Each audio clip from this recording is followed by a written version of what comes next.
I see it as a scooter because in Michigan, you guys will call it like motocha or jicha. We call that a moped. A moped. And a scooter, so I might call that's like a motorized scooter or something. So a scooter to us is one of those like kid things, that you put your feet on the ground. Yeah. And then you usually use one foot to push off. Yeah. For me, moped is like those bifunctional bicycles. Okay. Yeah. It's funny because like I see the difference between I like to use motorcycle for zhongji and moped for motocho. Oh, okay. And then, you didn't really have that opportunity here, from where I grew up. Okay. It was like sometime around 2000 that you started to have something more than 150. Otherwise, it's always under 150. So where you grew up is always... Yeah. Okay, and there were actually specialized modules for Taiwan because of the law. Oh. Yeah. What was the law? The law was that nothing above 150 was allowed.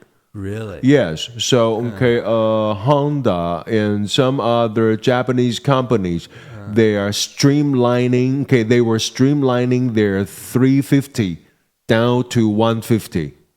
Yeah. Wow. Just for Taiwan's market. Yeah. So it's only available here. That's interesting because I've read pieces on this, and I guess that the scooter population might be higher than the person population in Taiwan.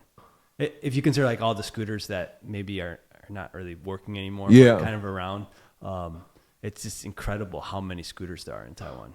But if you're talking about like for 代步 convenience, the government thought, anything above 150, as long as you're traveling between cities in Taiwan, is more for sports and entertainment. Okay.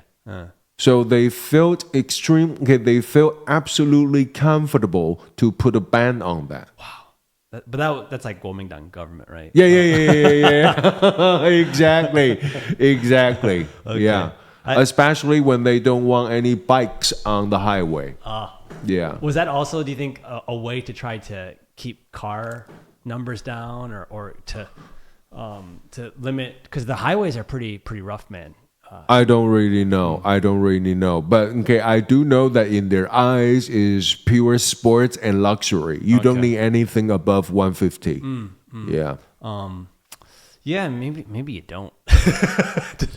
I'm pretty critical of Kuomintang because you kind of do in the States because of the scarcity of population and the size of the land.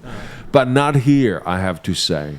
Well, like it's really frustrating because where I live at in Taoyuan, it really only should be about a 40-minute ride from Shishing, and it can turn into like an hour and a half, sometimes even 2, just because there's Why is that? It's just I don't know if the highways need one more lane. I feel like the highways in Taiwan, if they had one more lane, there's Tao out there. If Tao wants to come, he's welcome to come. Yeah. Tao's in my class. Yeah. Oh, really? What class? He's to your left. He's in my Guangdian class. You're welcome to come in and chat for a bit if you want. Yeah? If you want to come in, you're welcome to. No? That's okay, Tao. That's all right. I'll see you soon. Yeah? All right. Tao's in my RTF class that I'm teaching. Oh, okay. Doing my best to pretend like I'm an RTF teacher. I'm a man of many masks. I'm trying to pretend I'm an English teacher. I'm not really trained in that. Trying to pretend that you're not only a jack of all trades, you're also a master of all trades. I think that's one thing I must say is I think a lot about how I can get good at whatever I'm doing. And And from where I can see, you don't look like someone who always exerting yourself, not because you don't, but because you don't look like. Yeah. Okay. So I look like I'm not grinding myself into. But I do. Okay. But I know that somewhere you must be making extra efforts on quiet. Oh yeah. Yeah. Yeah, that's for sure. For example, I just had my computer over there. I was working on something, so I'm always trying to use little bits of downtime, Oh, really? or I watch game tape of other teams when I'm washing the dishes and stuff. In comparison, I'm ashamed of myself. It's just like any pops and clicks in life, can stop me from doing what I'm supposed to. Well, I guess I have so much time pressure with having a kid.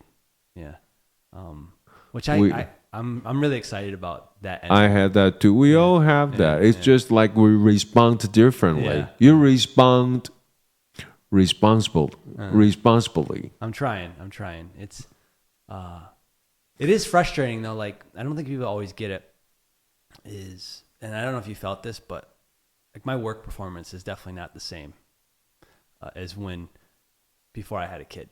I mean, you just have so much more time when you don't have a kid, right? And so I've had to really consider, like, okay, well, where do I put my time? Where do I invest my energy? Don't worry about it, okay? Because with that awareness, you always overcompensate. Yeah. And then so we can't tell, and you made extra efforts. Yeah.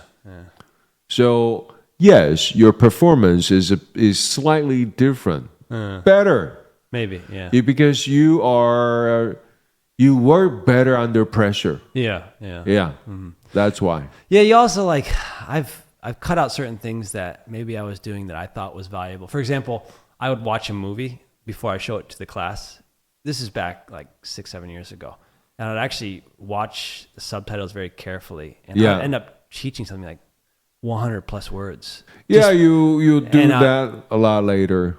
Yeah, but now I don't do it anymore because I'm like, the students, I would have these lists of words that they could follow along. So if they were to just watch the movie, if they had any questions on words, they would probably see that in my vocabulary list. But I believe you drop off the right thing at the right time because you don't have the mind for it, and then your response to that won't be as good as before, and so you just put it down on the side, and then you pick it up sometime in the future. Maybe. Also too, it's like I'm fighting against.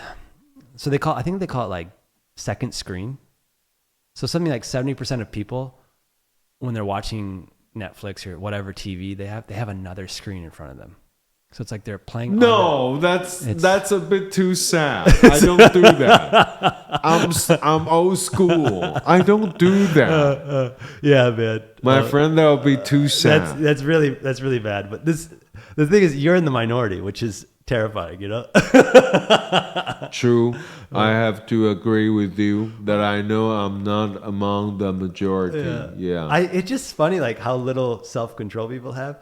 Because to me, I haven't had this time in so long, and I think I'm going to do it once our games are over in early December.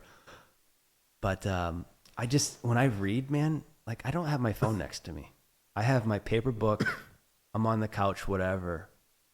There can't be distractions around you. It's funny how people allow themselves to be distracted on things. So, for example, my computer, I really like it now. This is my old one, and it doesn't have Line anymore because I didn't update my computer, so Line doesn't work anymore. Same here. I like it that way. It's like, thank God, man. I don't need these stupid notifications all the time. Yeah. Same here. There's a lot of bull crap, man. It's amazing, like how people, they just allow all these push notifications to. And sometimes people get I think part of the reason why is that most people are notification driven. They are not even aware that they should make decisions for themselves sometimes. So those who refuse to update their working systems all the time are savable. That's also something I've had to. It's funny when you're talking about savable. I've started to really change my perspective. So that RTF class I have, I'm on my second movie now. Oh, good. And which I love teaching RTF because it's a perfect excuse to play. Wait, what was the first one? So the first one was Her. which is like amazing because that's really, really amazing. Yeah. Like that movie. Yeah, it's a really great one, man. And I didn't even watch it until later on in life. One of my biggest regrets is when I first came to Taiwan, I was so gung-ho about Chinese that I kind of separated myself from Western entertainment. Okay. So like 2013 was right when I was starting my master's and things like that. And so I kind of missed all these great movies. And the one nice thing that was the best period. Yeah, so I missed the best period. Yeah. The 2010s. Because the 2010s, I believed that if I learned Chinese at a really high level, that the world would just open up for me. I built my archive. Okay, from now on, anything you need from that area, okay, you let me know first. I'll give you a cup. It's funny because I do show a lot of movies from the 2010s. And then later on, Ex Machina. Yeah. Have you seen that one or no? Ex Machina. I think that's probably how you say it. Yeah. Okay. The Latin, right? Is there a correct way to pronounce Latin? Have they figured it out yet? Or there are two ways. Okay. One is a church Latin. Okay. The other is a scholar Latin. Okay. Yeah, the difference usually falls on W and V, but not the vowel. So my vowels were totally wrong. It's just ex machina. I think people do say ex machina. So we have a lot of people to fix. But so it's ex machina. Ex machina. Ex machina. Yeah. Okay.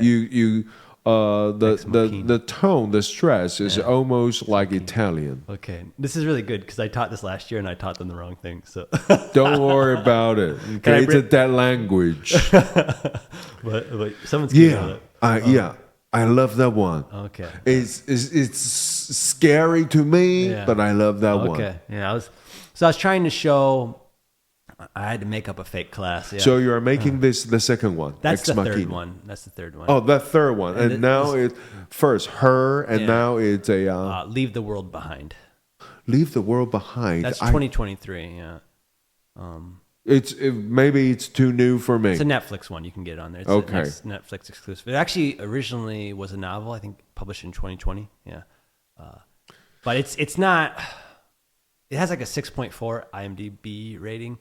So it's not at that, and I think the rating is. I would give it a little higher, but it's in the category of her and Ex Machina. Yeah, a little bit. It kind of fits that machine humanity. Okay, what do you think of Love, Death, and Robots? I've never seen it. I'm kind of curious though. Yeah. It's up till now, season 4. Okay, yeah, I've seen Netflix. Really season 1 and season 2, amazing. Really? Okay. Season 3, down, on the decline. Season 4, very Hollywood. Okay.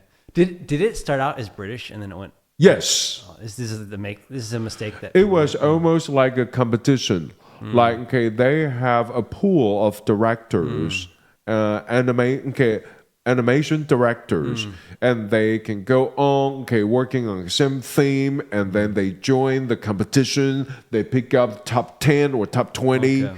And then, the most successful one gets to be the series, gets to be anthologized. Okay. Yeah, it's funny because I was going to ask you about Black Mirror because same thing. Yeah, it's like it's Americanizing something in a bad way, right? Yeah. Because I've heard the same thing that some people even like The Office. I've heard the British version more than the American version. Same here. Yeah. Yeah, I wouldn't know because I'm pretty American, and it's funny. Like I've even heard. Have you ever heard of Flight of the Conchords? They're a band. They make funny songs. They're from New Zealand. I don't know. I think people from New Zealand actually don't think they're funny because like they've kind of Americanized their humor. And so British humor is very like tongue in cheek, and it's not that loud. Very dry. Yeah. And so they've kind of maybe to be more international, they became a little more American. And I've met at least one or two Kiwis, New Zealanders, and they're like, But I have to say, speaking of American literature or American humor, the reason why there are literature and humor is always because they're not American enough. Oh, okay. Right. those excellent writers in the States, storytellers, the reason why they're great. And the reason why they're usually great from outside, they're great in Europe and then coming back with their reputation to the States. There's a reason. Yeah, there's a reason. That is funny. Like, you know who Charles Bukowski is?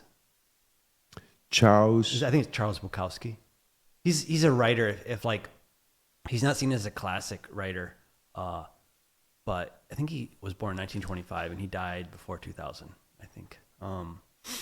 And he writes this style of, it's basically 100% conversational when you read it. It almost sounds like someone's talking to you, and really, really smooth. And he says, like, you know, writing needs to have juice.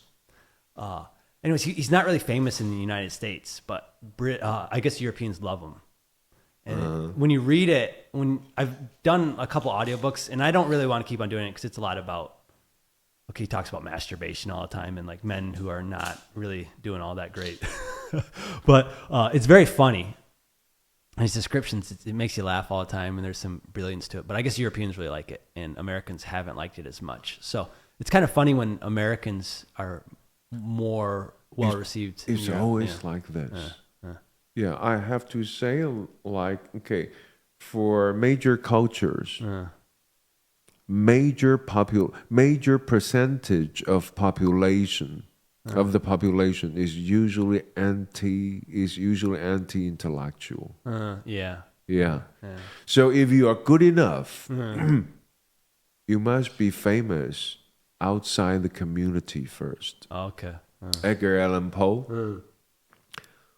Like that were popular in France, and then coming back with his reputation into the States. Same thing. That's funny. You know, it's like as a football coach, if I was to get a compliment from like a European coach, I'd be very touched. Because like they, you know, when it comes down to it, in soccer, I mean, they lead. In terms of really? And their tactics. I mean, you have some in South America and things like that. But if I was to have, so there's Jose. I don't know if you know Jose. Yeah, I know. He plays for a team called AC Taipei, and they're very Spanish. Oh, really? They have a lot of Spanish coaches there, and like, I'm trying to create a relationship with them for our team. That's really good. And but like if they were to be impressed with what I was doing, I'd be like, wow, thank you so much. Because they live and breathe football, right? And so I have a lot of admiration. Where I think there's a lot of Taiwanese coaches that don't want that, or they're like, they feel inferior, you know? But if I could get any advice from them, like, please of course, you know? Of course. You're always looking for that extra edge, you know, when it comes down to it. But yeah, there we go again. Yeah, so. Yeah. I almost feel a bit inferior as like an American coach. Like, have you ever seen Ted Lasso? But why? I don't understand. Well, like I grew up in a culture where American football is the biggest thing, you know? And so if you play soccer, you're almost like a second tier athlete. You know? But you come with a very strong cultural background. Yeah. So what's to fear? You know, I mean, like, football in Europe is the biggest thing. It's the biggest sport. I mean, of course, you get, like, if you go to Ireland, is it Gaelic or Gaelic football? Gaelic. Gaelic, there you go. Thank you. I need to cue you for all the pronunciation help. But Gaelic is also correct. Okay. Yeah.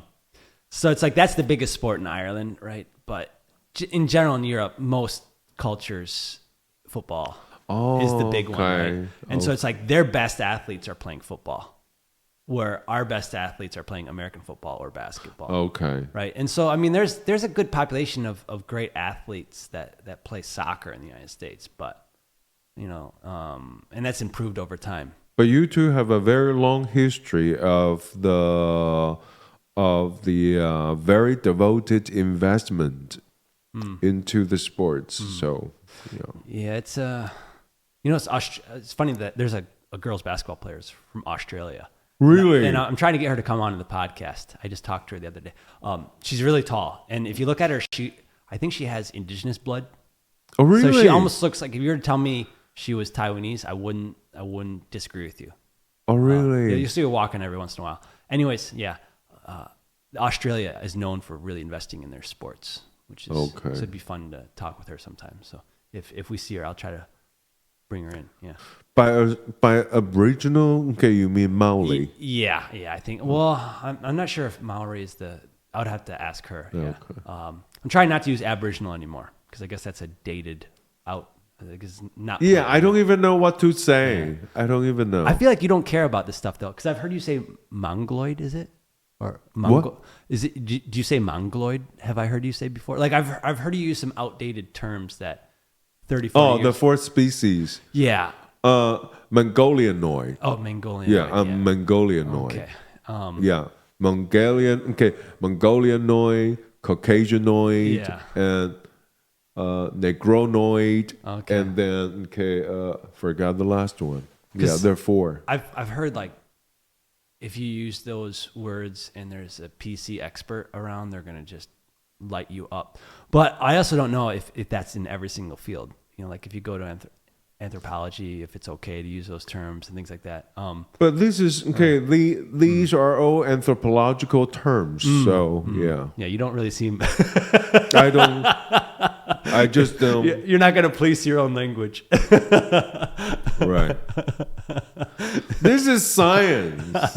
Just don't say Chanel is. Yeah, science backs me up. Yeah, I don't. Yeah. Well, it's funny like how we get so sensitive about these terms, like the word retard. You know, if you look at 40, 50 years ago documents, it always this child is a retard and it's fine, and all of a sudden it's like we need to change our language because it's something you cannot lie to. It's like Mongolianoids.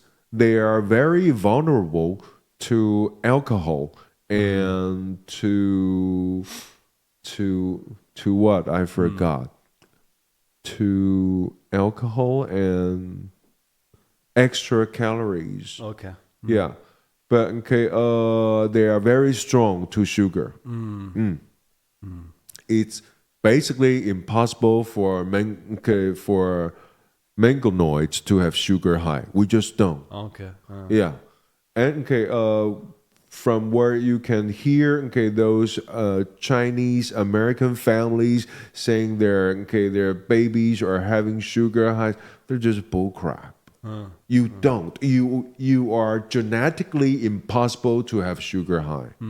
Yeah, and Asian glow is real because we're super vulnerable to alcohol. Is that because like you guys didn't have an alcohol drinking culture for a long time and you haven't built up tolerance for it? Because our liver doesn't have the gene to process the second kind of poison you have as a byproduct after you drink. Okay. But if you are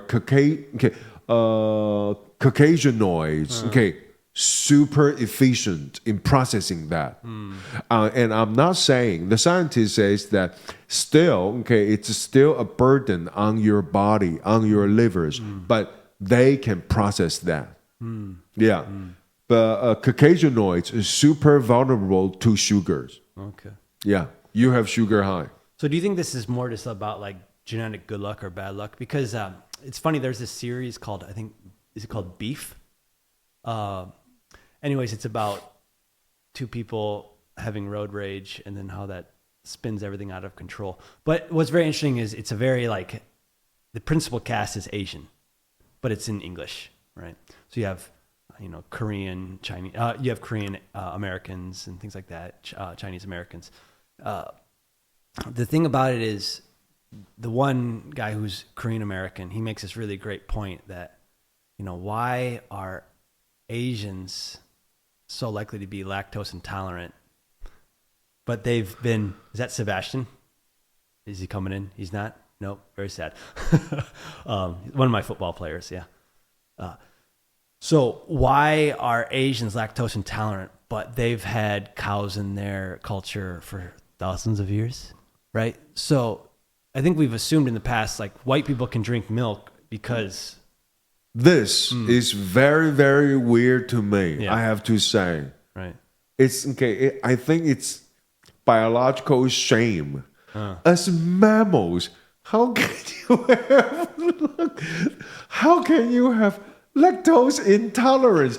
We are freaking mammals. This I don't understand. Look, I really don't. But the argument is just telling people that, oh, we're Asian. It doesn't solve the problem. You're still mammals. I don't have the problem. And I believe that, other people shouldn't have the problem. And I believe that any Asian claiming to have lactose intolerance or any Westerners claiming to have gluten allergies, should be charged. Because I can't remember. I had it in a psychology book, but it's something like 90% of Asians and 70% of it was like Asian Americans, and then Black Americans was 70%. So like the majority of non-white people are lactose intolerant.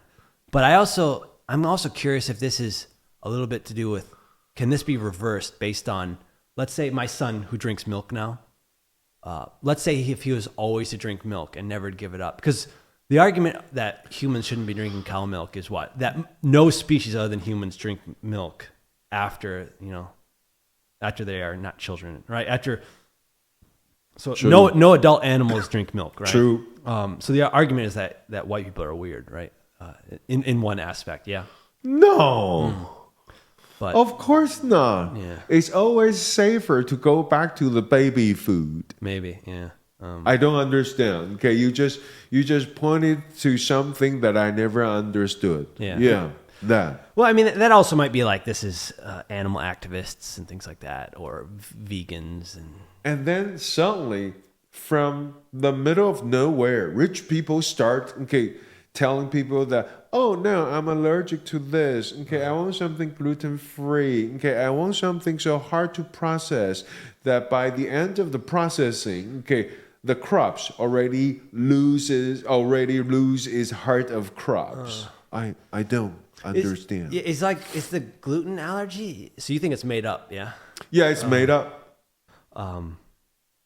It's just an excuse given to the rich people to live very, very differently at very, very high cost to separate themselves from other communities. It's funny. I wasn't anticipating I was gonna be so into it. Yeah, because I was ready just to not touch football again. Yeah, I was making steps to totally get rid of everything. I got rid of so much of my football stuff. I didn't have any boots. Oh, really? Yeah. So I was tired of it. I was very, very. It was frustrating because I could not play for a couple of reasons. One was because I was a foreigner, and it's like there's all these foreigners that want to play in Taiwan, and the Taiwanese guys I see are smoking cigarettes and not taking it seriously. But the rules in Taiwanese football are becoming more and more strict towards foreign players like myself. And I'm like, I feel like I'm kind of almost Taiwanese by now. And so, it's like I felt like I could play. I was still at that level. I see like top level football guys, and I'm like, I'm still better than these guys. But I'm just not Taiwanese. And then also too, there's a lot of pressure because to really be good enough at football, you need to put too time much into frustration. Yeah, and it's like I have a kid now, and I don't have that kind of time. And so I was mad for a long time. Yeah, and then. But I think it was good to step away from it. I too am surprised. I thought you'd be investing all your time into Owen. Yeah, well, it is, yeah. Unfortunately, I think I like my football team even more than I like my son. I really like my son. Yeah. Yeah. But by the way, I was a single dad from Tuesday until Sunday. Yeah, I've heard. Yeah. I've heard. Oh, Sophia told you? Yeah, okay. Tough work. Man, it is draining, dude. Whenever and when I say single dad, I mean there's grandma helping along the way, but I have so much sympathy for single parents, like the single moms out there. It's good to have that from time to time, but not too often. Yeah. It also teaches you to be a little more grateful for your spouse. Yeah. Because you get, it's like it's easy for the mom and dad to get mad at each other when you have a kid. Right? Yeah. Because even though you actually are partners in this and you make the other's life easier, right? If you're working together, right? Yeah. But Jesus Christ, man, it is exhausting. So like on Tuesday, she left, right? So Tuesday night was the first night. And then I think on Thursday or Friday night, one time I went downstairs and I forgot to get keys. And thank God I live in a place with an elevator and there's a security guard and stuff like that. So they can help you get up the elevator, you know. But you just start making little mistakes that you never make. True. Because, I mean, you're just exhausted. And I wasn't really even cooking that much. But, you know, it was just, man. On Thursday, my class finished at 3 and I had to go rush back and get Owen. Yeah. Been there. Man, it's like you don't have that extra hour to do this or that. No. And then by the time he goes to bed and then he's sleeping, we have a friend out there. You have to meet the requirement in the nick of time. Man, it is. Always. Yeah. And then when you wake up, he wakes up. It's just like there's no downtime, man. It's man, I feel for single parents. Yeah. I mean, you are stuck in tiredness for over a decade. Yeah. Right? I mean, there's just no escape. I don't know how people do it. As I have foretold, 14 years.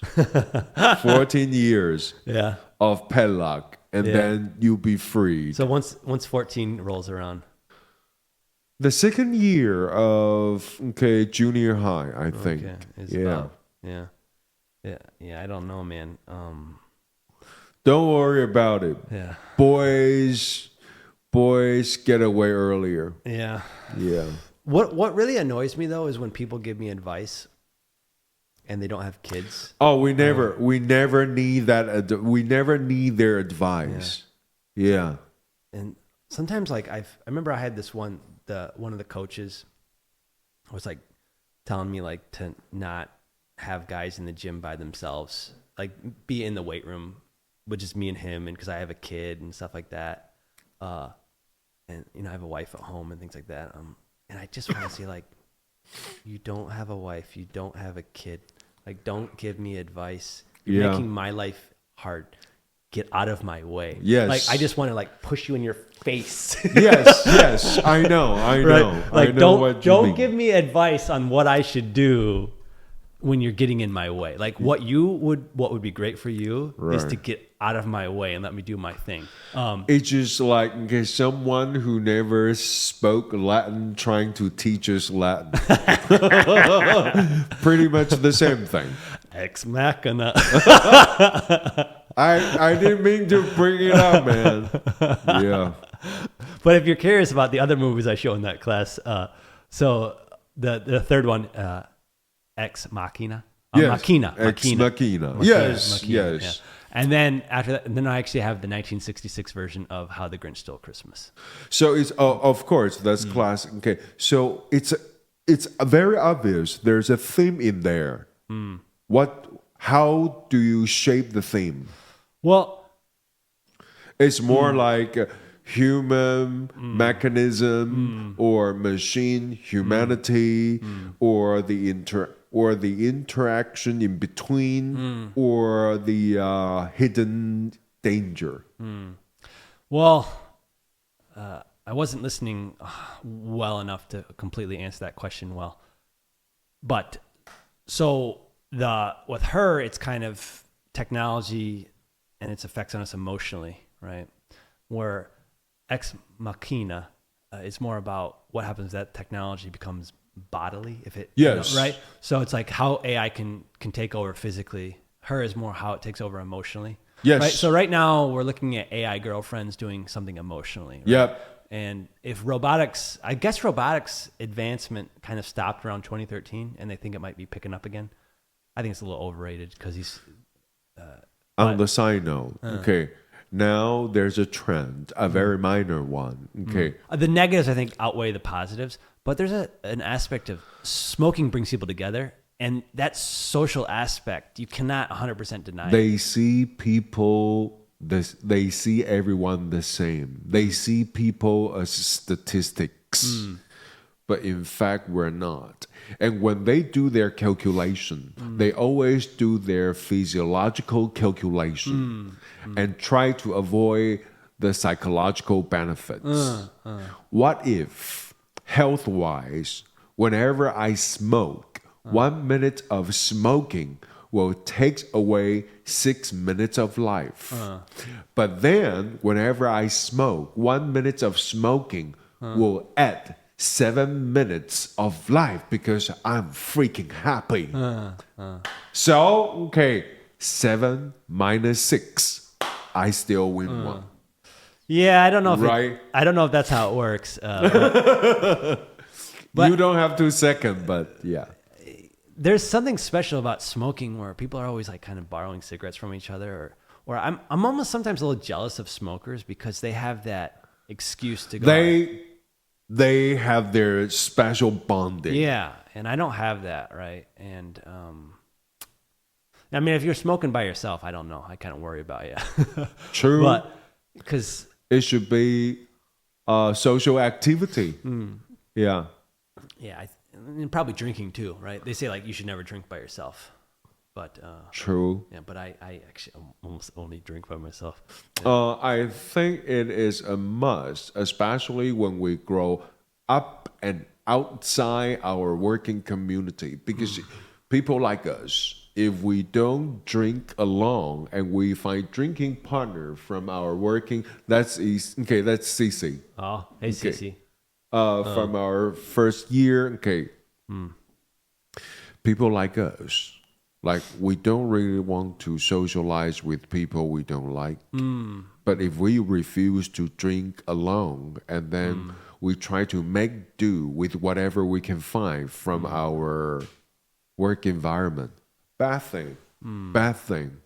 So a lot of世新teachers I know, they drink by themselves or with their families. They don't drink outside their family. That's a very healthy thing to do. Yeah. See? When can you steal time from babysitting Alvin, coaching the football team, and then, still have a partner to drink with you at the same time? It's impossible. So for us, it's medicinal to drink alone and safe. Yeah. I must say though, I did have I try to never drink around Owen. Yeah. Oh, of course. I broke that rule a little bit on Saturday night. Oh my God. And when I say broke a little bit, So much for a single parent day. I 100% broke it. And it was a tall boy, but as in a beer. And this is guy of the half pill, whole pill accident. But anyways, it was I made excuses, whatever. But I don't think it's good to get sloshed in front of your kid, man. True. And it's amazing. Like my little sister, I've seen her seen her and her husband like have quite a bit. And to me, I never drink more than one big one. I mean, that's it for me for the night. And I hope we're not talking about whiskey bottle or vodka. No, only beer. No, I don't drink. I don't drink heavy stuff.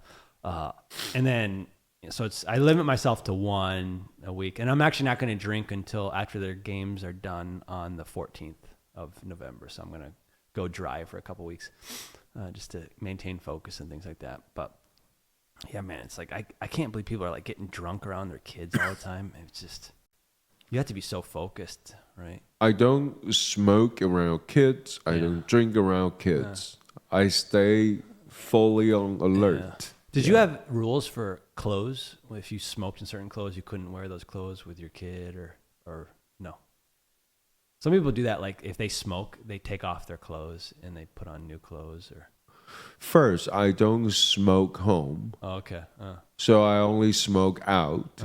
But you don't smoke anymore, yeah? Or you do every once in a while?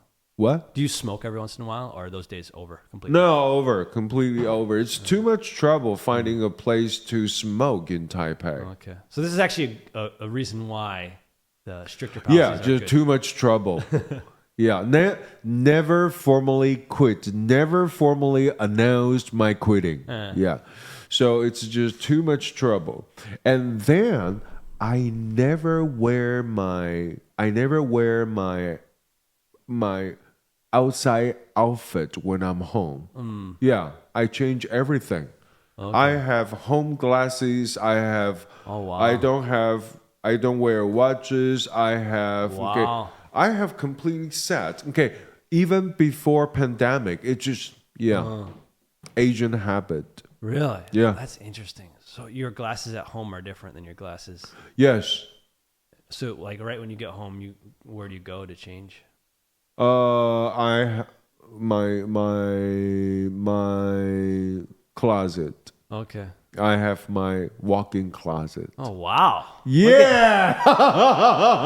Hey, there's Tommy. I think I didn't know that people had those in Taiwan because they're. Of course. I think that's not very common, but I think it's a must-have. Yeah. They need to. Maybe in the future they can give you a little pod that you put next to the door and you step in and you get sprayed down. Yeah, but anyhow, for me, the whole thing, the whole system needs to be different. Wow. Yeah. That's interesting. Yeah. Do you shower more than once a day? Yeah, sometimes. For me, regular shower time, before work. So it's always in the morning. By the way, this is very weird because, for Taiwanese people, it's a proof that your bed is 100% dirty. Right? You know what they say about this. Guess what? I don't even have a bed. Yeah. And then, but jogging at noon will be forcing one shower on me. Okay. And then sometimes when it's really damp and I don't feel good, and then I need something to stay to help me awake, another shower. Yes. So my record is 3 or 4 times a day, but usually just one in the morning. I remember this was really big in. So when the Iraq War was going on, people were like, there was certain journalists trying to humanize the Iraqis or something like that, and like, men take 1 shower a day and women take 2. And it's like, What is that? so I think journalists were. So we were in Iraq, United States, very controversial. Should we have done that? Did Bush completely lie about the weapons of mass destruction, things like that? But because it was Bush's conservative Republican. And most news media outlets in the United States are Democratic. And so one of the arguments that kept on being repeated all the time was that in Iraq, they have lots of cultural rules. And like women would take 2 showers a day in Iraq. And that was didn't know. That was seen as like, they're humans just like us. It was humanizing the Iraqis, looking at it now, I think it's so funny. But people were really like impressed by this. What's the point? I don't get it. Rather than making an argument that appeals to the senses, like, well, we shouldn't be going over there because the collateral damage is terrifying and we're going to be killing 1 million people. It's like we focus on the showers. It's like I don't understand. Like, really, when you think about it, I mean, you shouldn't have war in general because a lot of people die. It doesn't matter if they're dirty or clean. you can humanize your enemies all you want, but still, they set out virus to kill you, and then they find excuses to kill you. What's the point? Sounds like you're talking about our neighbors to the west. I'm not giving names. Hey, by the way, do you think it was a lab leak? Of course. Yeah. Yeah. I thought everybody knew. Well, the thing is, like, the WHO is, they just love covering up for China. Jesus Christ. I'm just amazed about how the world just lets China do what it does. If you're looking at most nations, if they were just to clean up a place and like not allow international experts to come in and look into it, it's just, my God. Yeah. Just how poorly that was handled. I've lost so much respect for the WHO. It's like, I don't trust the UN. I don't trust the WHO. Like, I'm not saying the WHO doesn't do a good job, but their leadership is corrupt, man. I'm really amazed that, when it comes to international organizations, especially based on humanities, it's always U.S. government chip in most money. But when it comes to vote counts, guess what? It always goes to China. I don't understand. How could that happen? Why? So I don't know. In the intelligence, the strategies, what kind of scheming? I really don't understand. You don't have to spend a dime, and you keep on using American dollar to build your network of spies. And how clever, evil, but clever. We have to learn from them. How? I don't understand. It's I'm just amazed that people. What's the best way to say? So nice move of Trump, pulling out the money. Yeah, I've heard an argument though that United States. Sarah Payne makes this argument. Do you know that China even control the Committee of Human Rights? So they dare to sue the U.S. government for violating human rights. How ridiculous is that? Well, I don't know about a communist country suing a democracy for violating human rights. What the hell? Yeah, I don't know enough about that. I do know that whenever you criticize China as an American, they point out to the problems that our minorities deal with. For example, I mean, Black Americans, they're not doing as well as white Americans. And there's truth to that, right? But like in terms of systematic oppression, it's a whole nother level, like Black people who are not criminals are less likely to be hired than white criminals, right? Right. That's another level than concentration camps and just oppression of religious minorities. And I'm also just amazed, like, how countries don't have much of a backbone. For example, India. Like, are you sure you want to be friends with these people? I mean, but Trump is also, with Trump's tariffs, everyone's criticizing him, but he's also showing like what he's doing what China does. China says, you want to access our market. We have a lot of people. You play by our rules. And like finally someone is saying, hey, guess what? We can play that game too, right? Yeah. And so I'm not a big fan of the tariffs because I think it's unfortunate. But it's also showing that United States is not the first to play this game.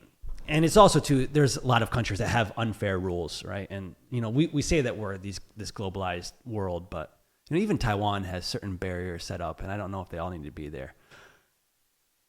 But it's like, China is constantly, it's been, ever since I first moved to Taiwan, there's arguments. You go to China, you can't set up a company by yourself, right? You have to set it up with a Chinese person, and then you show up the next day. After working at it for a couple of years, it's doing well, and all of a sudden the gates are locked and you can't get in. And the intellectual property that gets just stolen, right? Yeah. And wherever you are, as long as the organization is composed of more than 3 Chinese people, you need to have a party deputy. Jesus Christ, man. Yeah. So, last time they launched more than 3 astronauts into the sky, they have a communist deputy there. Yeah, like a mini committee or something. Yeah. I mean, they got their tendrils and everything. Yeah. Yeah, it's... Nice choice of word. Tendrils.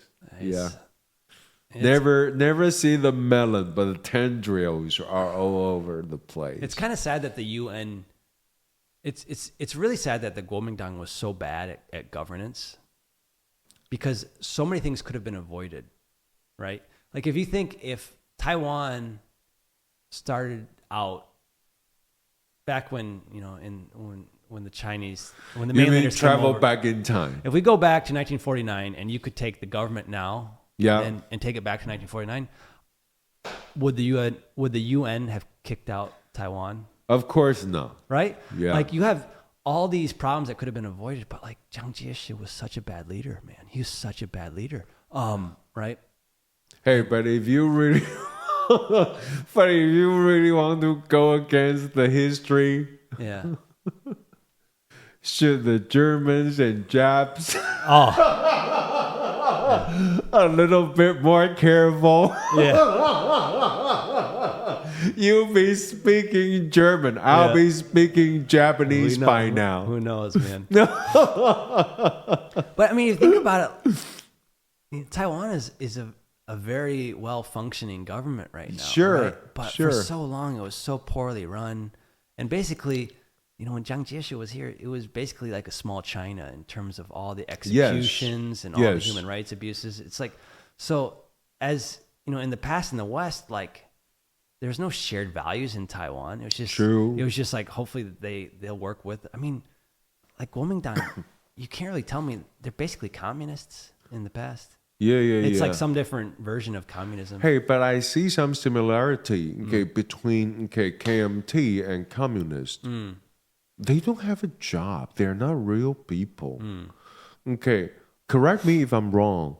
Like, if you single out any politician from DPP, they have a job. It shows you that they're prepared for the world. They're not prepared for politics. They have something to do before they enter politics. So I guess this is pretty much the same in the States. Am I right? Like you have professors, you have peanut farmers, and then you have actors, you have this and that. You know what kind of career they held on to before they enter politics. Not KMT, not communists. They're always prepared for politics. They don't have a job. You put them out there in the wild. They don't have a way of living. Have you noticed? That's interesting. I'll have to look it up. Yeah, I mean, I know the KMT is pretty bad in terms of. It seems like it's not a meritocracy. Yeah, it's like it's always generation the after first generation, the second generation of officials and officers. Yeah, but here, Xiao Ying was a professor. Yeah, and then Lai was a physician. Yeah. And then everybody has a job. Yeah.